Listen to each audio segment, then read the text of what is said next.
This stems from my belief, and it's probably how I would suggest the financial advisory industry brings in new blood, new talent.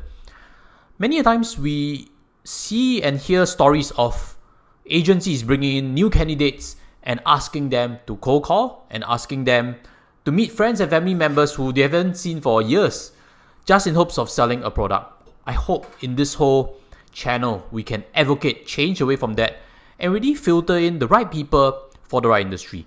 Maybe this whole discussion is going to spur some thoughts in you to decide whether this industry fits you, or if you pass these criteria, I think the chances of you succeeding is pretty high. But let's go direct, because as always, I want to put it plainly to you to really show you what is important to succeed. Who shouldn't be joining the industry are the first, someone who is not saving up well. Why? Because that shows fundamental problems, mindset problems, and if someone can't get their own books correct, how are they ever qualified to advise a customer to do so? The second is for someone who shouldn't join the financial advisory landscape is someone with the gambler's approach to building up wealth. That person is always thinking about the high risk, high return perspective.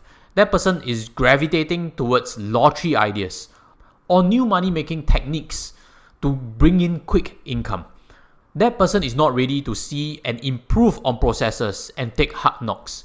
The odds of success for that person is pretty low. And even if the person succeeds, in my opinion, I worry about the customers who have invested with him or her. The third is someone who wants to make money quickly. It is true that in a sales role, you need to be sufficiently motivated by income and money. Why so? Because in sales, you are the rainmaker. In sales, everything depends on you. You cannot be laid back. You need to have certain competitive spirit. That's why when I look around, it is quite obvious that those with sufficient competitiveness, be it against marketplace forces or against themselves, they typically do better. That's why a lot of sports people do well in sales. But having said that, the biggest problem is with this term of making money quickly. Have you seen junior doctors making way more income than those who are experienced? Or have you seen junior lawyers making way more income than senior partners? It isn't the case, correct? For someone who's looking to make income quickly, there is a tendency to take shortcuts. There is a tendency to do the wrong practice. And as always, you need time to build up your proficiency. So what I advocate is for someone to be ambitious long term, but in the short term, have sufficient patience to build up income. Because this quote applies. How you make your money is more important than how much you make. Number 4, you have not put time to understanding and learning investment principles.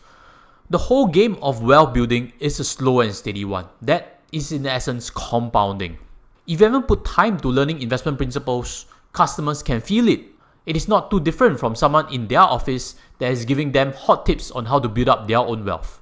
In that case, if you are able to prove that you have studied and are able to follow long-term investment principles, naturally the customers that you can attract are also those that are going slow and steady and there for the long haul. Let me know in the comment sections whether you agree with these 4 points again. And as always, if you have benefited, smash a like, smash a subscribe. Because in the next episode, I'll be sharing with you why you should become a financial advisor. There will definitely be new pointers that you can discover from there, and I hope to see you there when it's released. Meanwhile, check out this previous tutorial, which I mentioned about what's wrong with income protection level. In that tutorial, I mentioned that it is important for an advisor to know about investment, and this topic links to that also. With that, I'll see you there. Take care and goodbye.